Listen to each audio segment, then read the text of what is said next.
থকথকে paste বানিয়ে নিয়েছি, সেটাকে আমি ফ্রিজে রেখে দিয়েছি 5 থেকে 10 মিনিট।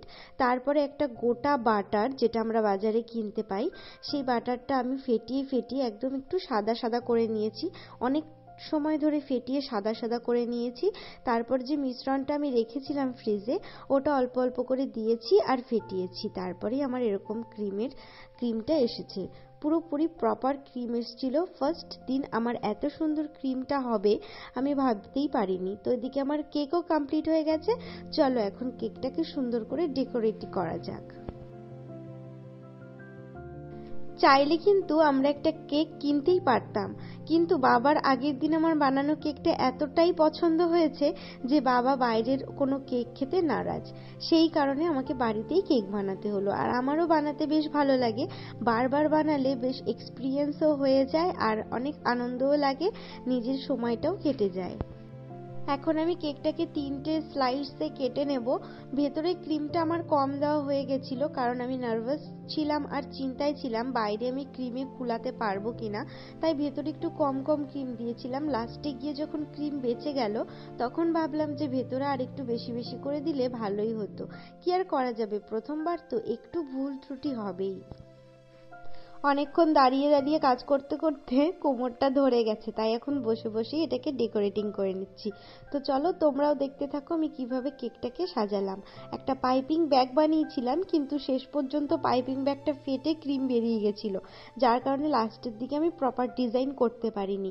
তবুও যতটা পেরেছি, খুব একটা মন্দ কিন্তু দেখতে লাগেনি, আর খেতে হয়েছিল দারুণ টেস্ট। তো চলো দেখতে থাকো।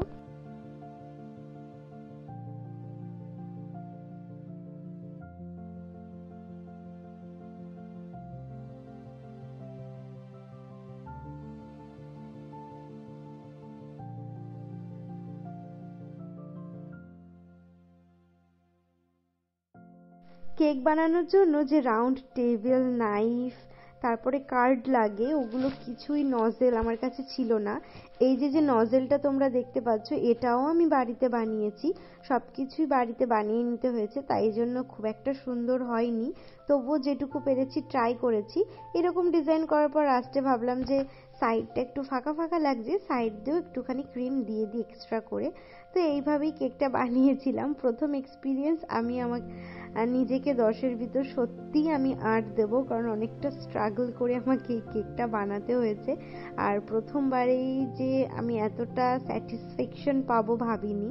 তো তোমাদের কেমন লেগেছে অবশ্যই কিন্তু জানাবে কেকটা, ঠিক আছে? তাহলে আজকের ভিডিওটা আমি এখানেই শেষ করি। তোমাদের ভিডিওটা কেমন লাগলো অবশ্যই জানিও। এটা বেসিক্যালি আমার কেক তৈরি করার ভিডিও হিসেবেই আমি ভিডিওটা বানালাম। এরপরে 12টায় কিভাবে আমাকে নিয়ে সবাই সেলিব্রেশন করেছে সেটাও আমি তোমাদের ছোট্ট একটা ব্লগের মাধ্যমে সেটাও তোমাদের আমি শেয়ার করব। তো কেকটা কেমন লাগছে জানাতে কিন্তু একদম ভুলবে না। আর তোমরা যদি ক্রিমের রেসিপি চাও, আমি আবার যেদিন ক্রিম বানাবো আমি এমনিতেই সেদিন তোমাদের রেসিপিটা দিয়ে দেবো। তো চলো টাটা আজকে।